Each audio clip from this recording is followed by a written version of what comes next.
Hello student, स्वागत है आपके अपने यूट्यूब चैनल में। तो आज हम लोग जो है इन लोगों से प्रश्न पूछने वाले हैं और जैन धर्म और बौद्ध धर्म और सिंधु सभ्यता इन लोगों को दिया गया था होमवर्क। तो चलिए पूछते हैं बिना लेट किए हुए।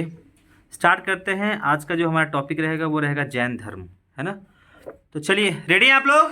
Yes sir. अरे रेडी हैं आप लोग? Yes sir. चलिए तो जैन धर्म स्टार्ट करते हैं बिना लेट किए हुए। पीछे से जैन धर्म के संस्थापक का नाम बताइए, जोर से बोलिए। ऋषभ देव। जैन धर्म के 23वें तीर्थंकर का नाम बताइए। पार्श्वनाथ। आप हमको बताइए, पार्श्वनाथ किसके पुत्र थे? किसके पुत्र थे? अश्वसेन। किसके पुत्र थे? अश्वसेन के पुत्र थे। आप हमको बताइए कि महावीर स्वामी जैन धर्म के कितनेवें तीर्थंकर थे? महावीर का जन्म 540 ईसा पूर्व कौन से गांव में? कुंडग्राम। पिता का नाम? सिद्धार्थ। पिता का नाम सिद्धार्थ था, है ना। माता का नाम? त्रिशला। माता का नाम त्रिशला था। किनकी बहन थी वो? चेटक की। किनकी बहन थी? चेटक की। उसके बाद बताइए, महावीर की पत्नी का नाम? महावीर की पत्नी का नाम? यशोदा। आप हमको बताइए महावीर के बचपन का नाम? वर्धमान। क्या नाम था? वर्धमान। महावीर कितने वर्ष की आयु में घर को त्याग किए थे? 30 वर्ष। किसके कितने वर्ष में? 30 वर्ष। अपने बड़े भाई से आज्ञा लेकर, बड़े भाई का नाम क्या था? नंदी वर्धन। कितने वर्षों तक ये कठोर तपस्या किए? 12 वर्षों तक यह कठोर तपस्या किए। ठीक है। किस नदी के किनारे किए? त्रिजुपालिका नदी के तट पर किए। और किस वृक्ष के नीचे किए? साल वृक्ष के नीचे किए। और इनको फिर ज्ञान की प्राप्ति होती है। और इसी समय से महावीर जो है जिन, अरहत और निग्रंथ कहलाए। जिन का मतलब होता है विजेता, अरहत का मतलब होता है पूज्य, और निग्रंथ का मतलब होता है बंधहीन। महावीर ने अपना उपदेश किस भाषा में दिया था? प्राकृत भाषा, यानी कि अर्धमगधी। ठीक है। महावीर के अनुयायियों को क्या कहा जाता है? बोलो, क्या कहा जाता है? निर्ग्रंथ। महावीर के प्रथम अनुयायी कौन थे?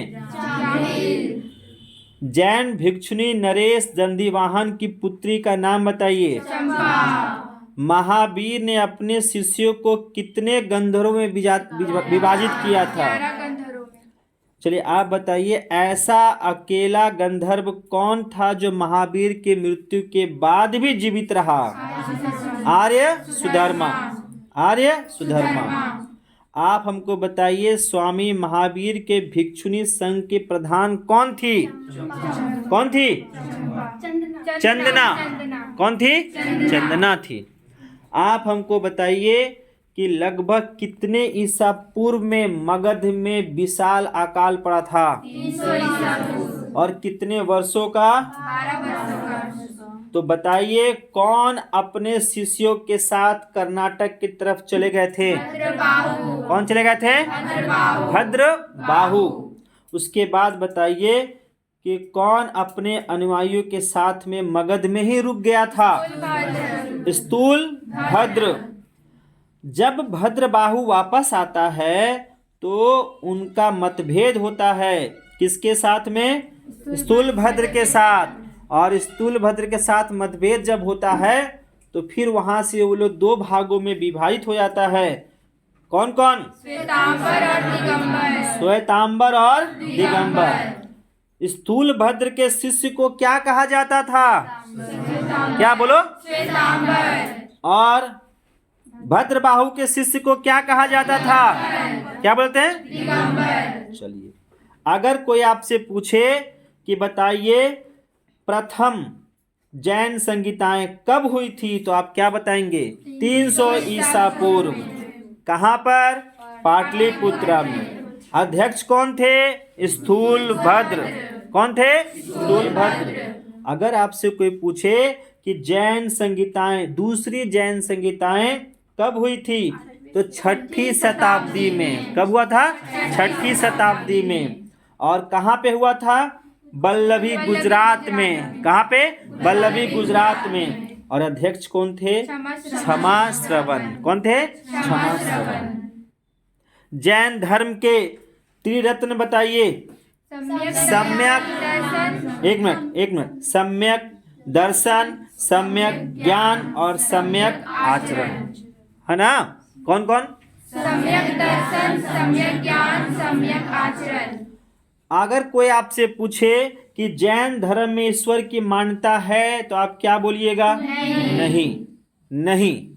जैन धर्म में आत्मा की मान्यता है? तो हाँ। महावीर पुनर्जन्म एवं कर्मवाद पे विश्वास करते थे? हाँ। उसके बाद बताइए कि जैन धर्म ने अपने आध्यात्मिक विचारों को कहाँ से ग्रहण किया है? सांख्य दर्शन से। तो आप कहेंगे सांख्य दर्शन से। उसके बाद खजुराहो में जैन मंदिरों का निर्माण किस शासकों ने करवाया? तो चंदेल के शासकों ने करवाया। अगर आपसे कोई पूछे कि मौर्योत्तर काल में युग में जैन धर्म का प्रसिद्ध केंद्र कहाँ था? तो आप क्या बोलेंगे?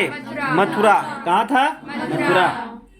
कोई आपसे पूछे कि जैन तीर्थंकरों की जीवनी भद्रवाहु द्वारा रचित किस में है? कल्प सूत्र में है ना? अगर आपसे कोई पूछे कि महावीर की मृत्यु कितने वर्ष की आयु में हुई तो क्या बोलिएगा? 72 वर्ष की आयु में। अगर कोई आपसे पूछे कितने ईसा पूर्व में हुआ तो 468 ईसा पूर्व में। कोई पूछे कहाँ मृत्यु हुआ? पावापुरी। पावापुरी है कहाँ? राजगीर, बिहार में। ठीक है ना? तो ये आपका जैन धर्म से संबंधित कुछ प्रश्न थे। ठीक है, तो चलिए इसको कुछ आगे और बढ़ाते हैं, कुछ और ऑब्जेक्टिव लेते हैं। जैसे कि अगर कोई आपसे पूछे कि महावीर की मृत्यु कहाँ हुई थी तो क्या बोलिएगा? पावापुरी। कोई आपसे पूछे कि महावीर की माता का नाम बताइए? त्रिशला। महावीर का जन्म किस क्षत्रिय गोत्र में हुआ था? बोलिए बोलिए। जांत्रिक, गायत्रिक जी नहीं, उसको कहते हैं जांत्रिक। हाँ, जांत्रिक। ठीक है। फिर आपसे कोई पूछे कि आप बताइए कि महावीर का मूल नाम क्या था? ठीक है। अगर आपसे कोई पूछे कि जैन परंपरा के अनुसार महावीर कौन से तीर्थंकर थे? अगर आपसे कोई पूछे कि जैन धर्म का आधारभूत बिंदु बताई दीजिए। आधारभूत बिंदु क्या कर्म है, क्या निष्ठा है, क्या अहिंसा है, क्या विराग है? बताइए। अहिंसा। ठीक है। तो आज आपका जो है वो जैन धर्म, बौद्ध धर्म, सिंधु सभ्यता का टेस्ट जो है 5:30 बजे होगा, तो आप लोग कंप्लीट कर लीजिएगा। ठीक है। और कल हम लोग इसका लाइव क्वेश्चन आपसे पूछेंगे। ठीक है, ऑब्जेक्टिव। तो रेडी रहिएगा। ठीक है, याद हो जाएगा? तो कल मिलते हैं हम लोग। जो भी इस चैनल को देख रहे हैं तो आपसे रिक्वेस्ट है कि आप प्लीज़ चैनल को सब्सक्राइब कीजिए और ज़्यादा से ज़्यादा शेयर कीजिए। मिलते हैं नेक्स्ट वीडियो में।